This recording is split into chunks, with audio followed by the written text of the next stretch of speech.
Hello students, let's begin with our 8th chapter of business studies, that is controlling. So till now we have discussed 4 functions of management, that is planning, organizing, staffing and directing. Now we'll start with the last function, that is controlling.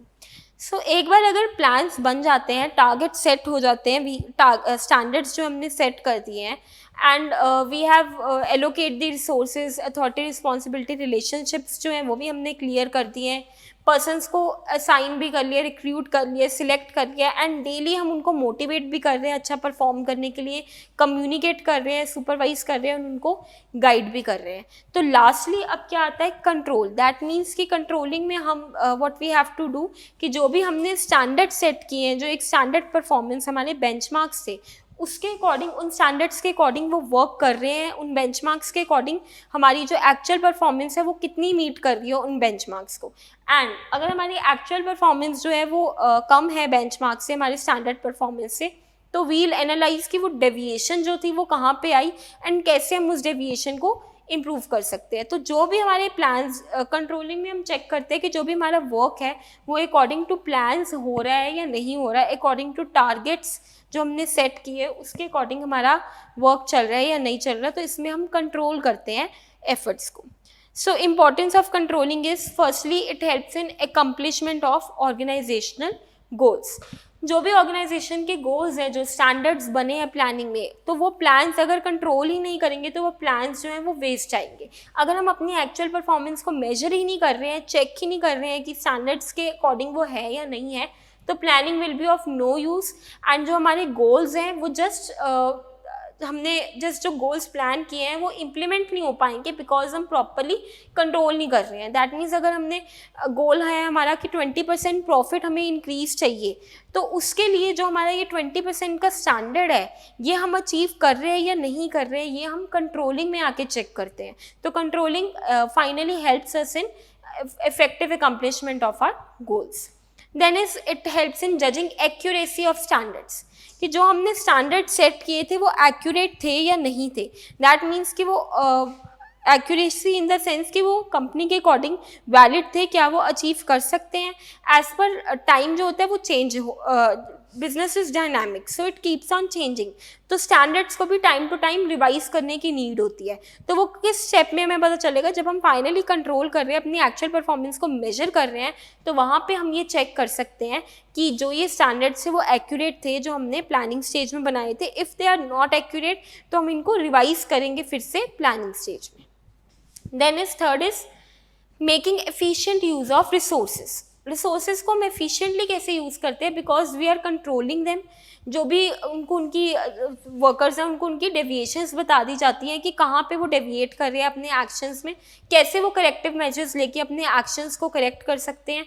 तो इससे effectively and efficiently utilisation हो रही है resources की organisation में. Time and cost जो है वो भी हमारी मिनिमम रहती है बिकॉज हम वर्क अपने स्टैंडर्ड्स के अकॉर्डिंग कर रहे हैं. एंड अगर एक्चुअल परफॉर्मेंस स्टैंडर्ड से कम है तो we are taking corrective measures to eliminate that deviations, ताकि नेक्स्ट टाइम वो डेविएशंस हमारे वर्क में ना आए. Then is next is improving employee motivation. Motivation employees की इम्प्रूव होती है बिकॉज दे नो कि उनको कोई कंट्रोल कर रहा है. दैट मीन्स कि वो मोटिवेट होंगे अच्छा परफॉर्म करने के लिए, क्योंकि उनकी परफॉर्मेंस जो है वो अप्रेज हो रही है, उनका वर्क उनके स्टैंडर्ड्स के अकॉर्डिंग उनके चेक किया जा रहा है कि वो अपने टारगेट्स को अचीव कर रहे हैं या नहीं.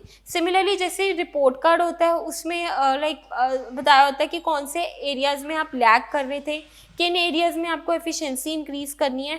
तो कंट्रोलिंग भी वही रोल परफॉर्म करता है, उनको मोटिवेट करता है कि इस रोल में उन्होंने अच्छा परफॉर्म किया, बट ये उनके सर्टेन एरियाज़ से जहाँ पे वो लैग कर रहे थे और उनको नेक्स्ट टाइम इम्प्रूव करना है उनको. Then is ensuring order and discipline. Next thing जो हमने कंट्रोलिंग में कंट्रोलिंग हेल्प करता है हमें इम्प्रूव करने में, ऑर्डर एंड डिसिप्लिन. डेफिनेटली जिस ऑर्गेनाइजेशन या कहीं पे भी अगर हम कंट्रोल नहीं कर रहे हैं, there is no controlling, no measurement of the activities, तो वहाँ पे ऑर्डर और डिसिप्लिन में वर्क नहीं होएगा. दैट मीन्स जो हमारे गोल्स हैं उनको हम अचीव नहीं कर पाएंगे बिकॉज एम्प्लॉयज़ का भी डिसऑनेस्ट बिहेवियर होएगा, they are not in discipline, तो दे विल थिंक कि कोई कंट्रोल तो कर नहीं रहा, अगर हम नहीं भी अच्छे से वर्क कर रहे हैं तो there will be no harm in that, so they will not work properly. So order और डिसिप्लिन होने के लिए control is very important. Then is it helps in facilitating coordination in the action. जो controlling है वो mainly help करता है हमारे जो एक्शंस है उनको कोऑर्डिनेट करने में. जो भी टीम डिफरेंट डिपार्टमेंट्स अपने एक्शंस ले रही हैं उनके परफॉर्मेंस को एनालाइज किया जाता है, एंड जहाँ पे भी डेविएशन है तो वो सभी डिपार्टमेंट्स में बताया जाता है कि इस डिपार्टमेंट की ये लाइक डेविएशन थी, एंड कैसे वो कोऑर्डिनेट अपने एफर्ट्स को सिंक्रोनाइज करें जिससे हम अपने स्टैंडर्ड्स और अपने टारगेट्स को अचीव कर सकते हैं. So this was the importance of controlling. Next we'll cover limitations of controlling. Controlling की limitations mainly यही हैं कि difficulty in setting qualitative standards.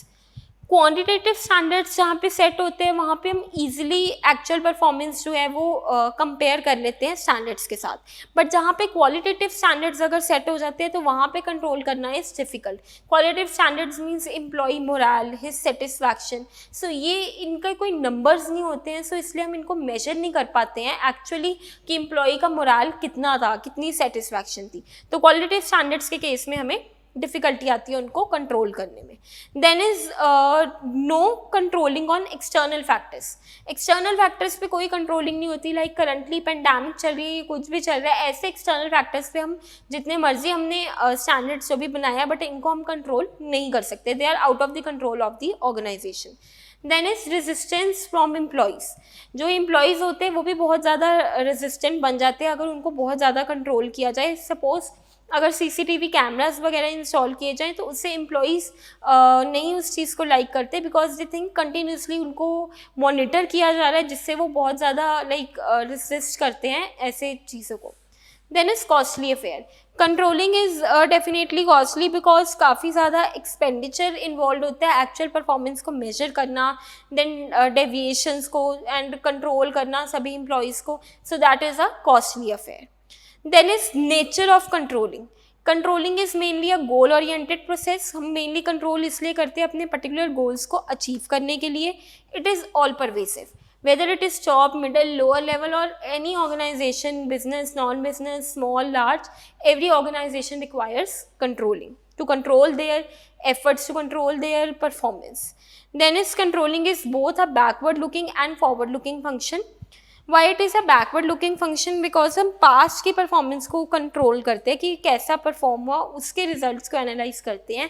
And ये फॉरवर्ड लुकिंग इसलिए क्योंकि जो फ्यूचर में अब स्टैंडर्ड्स बनने हैं वो उन पास्ट परफॉर्मेंस के बेसिस पे ही बनेंगे.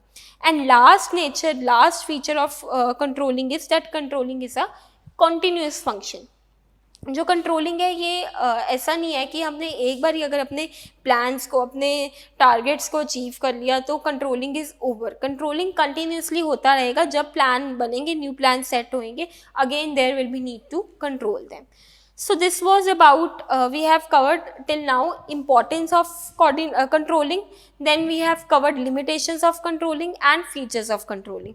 Now we'll cover very important thing in this chapter, that is process of controlling. कि ये कंट्रोलिंग का मेनली प्रोसेस क्या है, किस फ्लो में ये रन करेगा.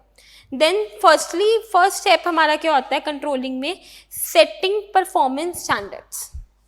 Firstly we have to set the standards और बेंचमार्क्स जिनके अगेंस्ट एक्चुअल परफॉर्मेंस मेजर की जाएगी.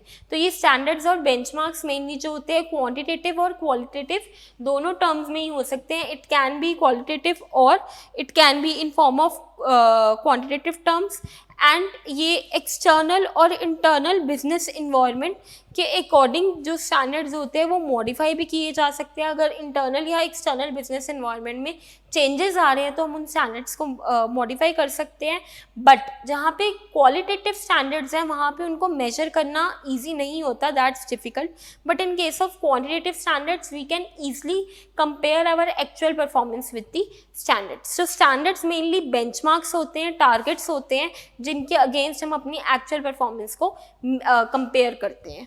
सो स्टैंडर्ड्स किस टाइप के हो सकते हैं. फॉर एग्जांपल अगर हम प्रोडक्शन डिपार्टमेंट के स्टैंडर्ड्स देखें तो उनको स्टैंडर्ड्स मिल सकते हैं कि इतनी क्वांटिटी उनको प्रोड्यूस करनी है, पर मंथ उनको 100 यूनिट्स प्रोड्यूस करने हैं। उनको क्वालिटी के रिगार्डिंग हम स्टैंडर्ड्स दे सकते हैं कि उनको जो भी क्वालिटी होनी चाहिए ए ग्रेड क्वालिटी होनी चाहिए उसकी। एंड कॉस्ट के रिगार्डिंग दे सकते हैं कि 15% कॉस्ट रिडक्शन उनको करनी है, दैट मीन्स 15% कॉस्ट जो है वो कम होनी चाहिए नेक्स्ट मंथ में। तो ऐसे कुछ स्टैंडर्ड्स हम उनको दे सकते हैं प्रोडक्शन डिपार्टमेंट को।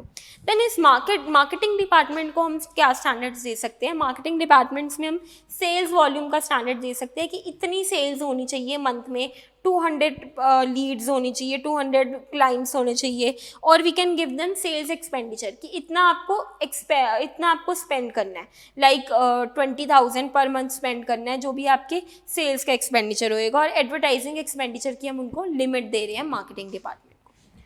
पर्सोनल मैनेजमेंट में किस टाइप के स्टैंडर्ड्स हो सकते हैं? लेबर रिलेशंस को लेके कि पॉजिटिव लेबर रिलेशंस अच्छे होने चाहिए, क्वालिटेटिव स्टैंडर्ड है ये mainly. Labour turnover, labour absenteeism कि लेबर टर्नओवर रेट जो है वो इतना डिक्रीज हो जाना चाहिए, लेबर एब्सेंटिज्म 15% से डिक्रीज हो जाना चाहिए। So these are some of the standards for personnel management. Then is finance and marketing. Finance and marketing में मेनली हम उनको क्या देते हैं? कैपिटल एक्सपेंडिचर, मीन्स जो भी मशीनरी वगैरह में इन्वेस्टमेंट होनी है उनकी पर्टिकुलर लिमिट दे देते हैं। देन इन्वेंट्री की कौन सी हमारी इन्वेंट्री, रॉ मटेरियल्स जो यूज़ होने हैं उन पे कितना एक्सपेंडिचर होना चाहिए, opening stock and etcetera. Then is flow of capital कि फ्लो ऑफ कैपिटल कौन से सोर्सेज से कैपिटल लानी है, किस वे में कैपिटल फ्लो करेगी। तो कुछ ऐसे स्टैंडर्ड्स हम उनके लिए सेट कर देते हैं। They can be in quantitative and qualitative terms. Then next step is measurement of actual performance. Standard set कर लिए, now it is the time to measure the actual performance. Means जो भी वर्कर्स ने day to day perform किया है, जो भी task उन्होंने परफॉर्म किया है मंथ में या ईयर में, उनको फाइनली अब मेजर करना है। तो जहाँ पे परफॉर्मेंस को अगर क्वान्टिटेटिव स्टैंडर्ड्स हैं तो क्वान्टिटेटिव टर्म्स में ही हम मेजर करेंगे। And it is easy to compare the performance when standards are set in quantitative terms. तो जो भी उनका वर्क है, मेनली कुछ टेक्निक्स होती है जिनसे हम उनकी परफॉर्मेंस को मेजर करते हैं। That can be personal, line personal observation. Line personnel means जो उस पर्टिकुलर डिपार्टमेंट का पर्सोनल है वो डे टू डे अपने वर्कर्स के टास्क को ऑब्जर्व करेगा एंड उसके अकॉर्डिंग उनकी परफॉर्मेंस को मेजर करेगा। और there can be sample checking. Sample checking में क्या होएगा, जहाँ पे बहुत ज़्यादा वर्कर्स वर्क कर रहे हैं जिस ऑर्गेनाइजेशन में, in that organisation it would be difficult कि हम सभी की परफॉर्मेंस को इवैल्यूएट करें। तो हर एक यूनिट को हम चेक करें, प्रोडक्शन यूनिट को। So what we will do कि हम वहाँ पे कुछ सैम्पल्स जनरेट कर लेंगे एंड सिर्फ उन्हीं को ही इवैल्यूएट करेंगे, उन्हीं को ही चेक करेंगे। Then is we can also go for performance reports कि हम परफॉर्मेंस रिपोर्ट्स उनकी लाइक डे टू डे हम परफॉर्मेंस रिपोर्ट्स बना सकते हैं उनकी, एंड उसके अकॉर्डिंग उनके परफॉर्मेंस को हम मेजर करें, जैसे रिपोर्ट कार्ड्स होते हैं। इट इज़ वेरी इंपॉर्टेंट कि जो हम ये मेजरमेंट कर रहे हैं परफॉर्मेंस की, ये आफ्टर द टास्क कंप्लीट होने के बाद नहीं कर रहे, साथ साथ मेजर कर रहे हैं। सो दैट जो भी पॉइंट्स है, जहाँ पे भी डेविएशंस है, जो भी उनके लूप होल्स हैं, वो हम साथ साथ नोट कर रहे हैं। So these were some of the techniques. Otherwise हम अपनी परफॉर्मेंस कैसे मेजर करते हैं actual performance, like in terms of gross profit ratio और नेट प्रॉफिट रेशो और प्रोडक्टिविटी, कितने यूनिट्स प्रोड्यूस हुए हैं। So in these terms we can measure our performance की एक्चुअल रिजल्ट्स क्या आए हैं। Then third step is comparing the actual performance with the standards. जो हमने बेंचमार्क सेट किए हैं उसके साथ हम अपनी एक्चुअल परफॉर्मेंस को कंपेयर करते हैं। तो एक्चुअल परफॉर्मेंस को जब हम when we compare our actual performance, तो इससे हमारे पास कुछ डेविएशंस आती हैं। अगर हमारी एक्चुअल परफॉर्मेंस हमारी स्टैंडर्ड परफॉर्मेंस के इक्वल ही है, then it is very good if our actual performance is equal to our standard performance. If our actual performance is more than standard performance, जितना हमने 20% प्रॉफिट का टारगेट रखा था but हमें 25% profit हुआ है, तो it is excellent, it is very good for the organisation. But if actual performance is less than standard performance, actual performance कम ही हुई है स्टैंडर्ड परफॉर्मेंस से, तो जो ये डेविएशंस आई हैं, इन डेविएशन, ये यहाँ से हमें पता लगता है, जब हम कंपेयर करते हैं तो हमें पता लगता है कि कहाँ पे डेविएशन आई है और क्या रीज़न है इन डेविएशंस का। तो वो चीज़ हमें एक्चुअल परफॉर्मेंस को स्टैंडर्ड परफॉर्मेंस के साथ कंपेयर करके ही पता लगती है। Fourth step is analysing the deviations. Now अगर हमारी एक्चुअल परफॉर्मेंस हमारी स्टैंडर्ड परफॉर्मेंस से कम है तो हमें वो रीजंस, वो डेविएशंस जो है वो एनालाइज करनी है. एंड हमारे लिए मेनली कौन सी डेविएशंस मैटर करती है, जो कि बहुत सिग्निफिकेंट एरियाज़, की एरियाज़ में अगर कोई डेविएशन आई है तो वो डेविएशन को बहुत इम्पॉर्टेंट होता है कि जल्दी से जल्दी उसका हम कोई करेक्टिव एक्शन उस डेविएशन को रिजॉल्व करने के लिए हम लें. सो सबसे इसमें मेनली 2 कंसेप्ट्स आते हैं and they are very important for 3 marks और 1 marks question. First is critical point control. Critical point control में मेनली क्या होता है कि जो भी की रिजल्ट एरियाज होते हैं हमारे, उनमें उनको पहली प्रायोरिटी देना. That means management, it is not possible for management to control each and every area because they have other task also that they have to perform.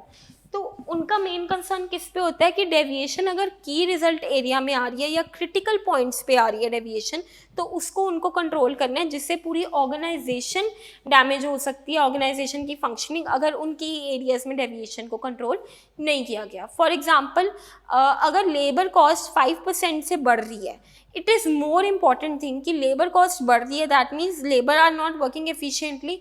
Then कि अगर 15% पोस्टल चार्जेस बढ़ रहे हैं या 15% नॉमिनल कोई छोटे मोटे चार्जेस हैं, स्टेशनरी चार्जेस इंक्रीज हो रहे हैं, तो ये उनको इतना मैटर नहीं करेगा क्योंकि लेबर कॉस्ट ह्यूज नंबर्स में इनकर होती है and that is very important part की एरिया फॉर दी ऑर्गेनाइजेशन. तो जो की एरियाज में डेविएशंस होती है उनको वो ज़्यादा फोकस करते हैं जो मैनेजर्स होते हैं. Then is next is management by exception. Management by exception is also on the basis of same concept कि it is not possible for managers to control each and everything.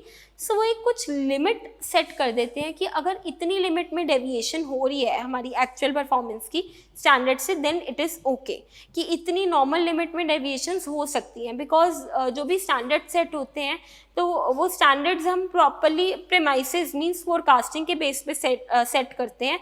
सो उनमें कुछ changes के according कुछ variations, कुछ deviations हो सकती हैं. तो अगर डेविएशंस लिमिट के अंदर हैं then it is okay. But अगर वो डेविएशन उस लिमिट को क्रॉस कर लेती हैं, so then it becomes a concern for the management to analyse the causes of deviation and take the corrective action. For example if we have decided कि labour cost में 2% से changes होंगे, means 2% से labour cost increase हो जाएगी, so that means that is okay, हमने 2% decide किया था. But in case labour cost comes increases by 10%, तो यहाँ पे जितना हमने डिसाइड किया था उससे 8% ज़्यादा डेविएशन है. सो दैट इज़ वाई यहाँ पे मैनेजमेंट के लिए एक कंसर्न हो जाएगा कि उनको इस चीज़ को कंट्रोल करना है. Then last step of controlling processes after analysing the deviations, last step is taking corrective action. Corrective action लेना है कि जो भी इन डेविएशंस है इनको करेक्ट कैसे कर सकते हैं, इनको इम्प्रूव कैसे कर सकते हैं. करेक्टिव एक्शन के 3 अल्टरनेटिव्स हैं एक मैनेजर के पास, एक कंट्रोलर के पास, कि वेदर वो इस सिचुएशन को ऐसे ही छोड़ दे, जो भी डेविएशन है होने दे उसको और उस पर कोई मेजर ना ले, कोई एक्शन ना ले, और he can correct the mistakes bye improving the performance. जो भी मिस्टेक्स पास्ट में हुई थी उनको रिपीट ना करे, और they can revise the standard set, standards को थोड़ा ईजी कर दे, थोड़ा एक्यूरेट कर दे परफॉर्मेंस के according. So in this case corrective actions में what managers they try to analyze the main cause and वो डिसाइड करते हैं कि कैसे वो इस प्रॉब्लम को सॉल्व कर सकते हैं. So firstly they decide the cause of deviation, then they decide the corrective action to be taken. For example cause of deviation is defective material. अगर मटीरियल डिफेक्टिव है, अच्छी क्वालिटी का नहीं है, इसके कारण टारगेट्स को अचीव करने में डेविएशन हो रही थी, तो करेक्टिव एक्शन क्या हो सकता है कि हम क्वालिटी स्पेसिफिकेशन मटेरियल के लिए, जो भी मटेरियल यूज़ हो रहा है उसकी क्वालिटी स्पेसिफाई कर दे कि ए ग्रेड का मटेरियल ही ऑर्गेनाइजेशन में आना चाहिए.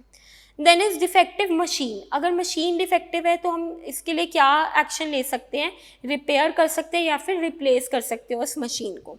और डिफेक्टिव प्रोसेस, अगर प्रोसेस नहीं अच्छा था, हमारा प्रॉपर वे में चल रहा था, तो हम उस प्रोसेस को मॉडिफाई कर सकते हैं as a corrective action. So this was all about the process of controlling, where there are 5 steps. Firstly, standards are set, then actual performance is measured, Then there is comparing of actual performance with standard performance, and then we analyze the deviations where we have covered critical point control and management by exceptions, and lastly we have studied that how we can check these deviations or how we can stop them repeating in future by taking the corrective measures beforehand.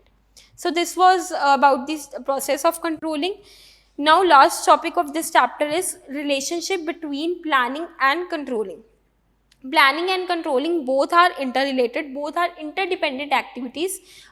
Planning के बिना controlling is not possible. Similarly अगर controlling में planning standards ही नहीं मिल रहे हैं तो controlling control करने के लिए there will be there will be nothing to compare the actual performance. So firstly, without planning there is no base for controlling. अगर प्लानिंग ही नहीं हो रही है, if there are no standard set, कोई स्टैंडर्ड्स नहीं है, कोई बेंचमार्क्स नहीं है, तो कंट्रोलिंग में हमारे पास कोई बेस नहीं होएगा. दैट मीन्स कि जो हमें एक्चुअल परफॉर्मेंस को मेजर करना है, there will be no base, there will be no benchmarks with which actual performance can be measured. Then planning without controlling is meaningless. अगर प्लान्स हम बनाई जा रहे हैं, टारगेट्स हम सेट कर रहे हैं, बट उनको कोई कंट्रोल करने वाला नहीं, कोई उनकी एक्चुअल परफॉर्मेंस मेजरमेंट नहीं हो रही है, कोई डेविएशंस नहीं चेक हो रही हैं, we are just making the plans but they are not being implemented properly, then there is no use. क्योंकि अगर वो प्रॉपर कंट्रोल होंगे, डेविएशंस पता चलेंगी, तभी हम अपने प्लान्स को, स्टैंडर्ड्स को रिवाइज करेंगे. So planning is nothing without controlling. Then is planning is prerequisite for controlling.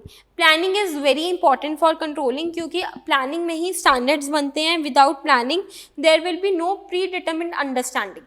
कोई standardized way नहीं होएगा performance को measure करने का अगर planning नहीं हो रही. Similarly अगर controlling नहीं हो रही है, controlling is very important to ensure कि जो भी हमारे plans हैं, जो भी हमारे standards हैं, उनको हम achieve कर पा रहे हैं. Then last is planning is prescriptive whereas controlling is evaluated. Planning is prescriptive means planning is related with decision making. It involves imaginative thinking, or we can say it that it is intellectual activity. So but controlling is mainly it checks that whether the decisions have been translated into action or not. Controlling evaluate करता है कि deviations क्या थे, कैसे corrective actions लेते हैं, whereas planning is just making decisions, thinking and imagination and taking judgments. तो planning prescriptive होती है, that means prescribe करती है, and controlling उसको evaluate करती है, उसको check करती है whether it is in accordance or not. तो इससे हम कंक्लूड क्या करते हैं, दैट प्लानिंग गिव्स स्टैंडर्ड और benchmarks for controlling, and controlling में हमें प्रोसेस में क्या मिलता है इन रिटर्न, फीडबैक, कि ये स्टैंडर्ड्स जो थे वो क्लियर थे, ठीक थे, या उनको रिवाइज करना है, एंड कहाँ पे डेविएशंस थी एंड कैसे हम करेक्टिव मेजर्स ले सकते हैं. So this was all about the chapter of controlling, where we have covered importance of controlling, its nature, its limitation, its process, and very important relationship between planning and controlling. With this our 8th chapter, that is controlling, it is over, and next part we'll cover in next video. Till then, take care.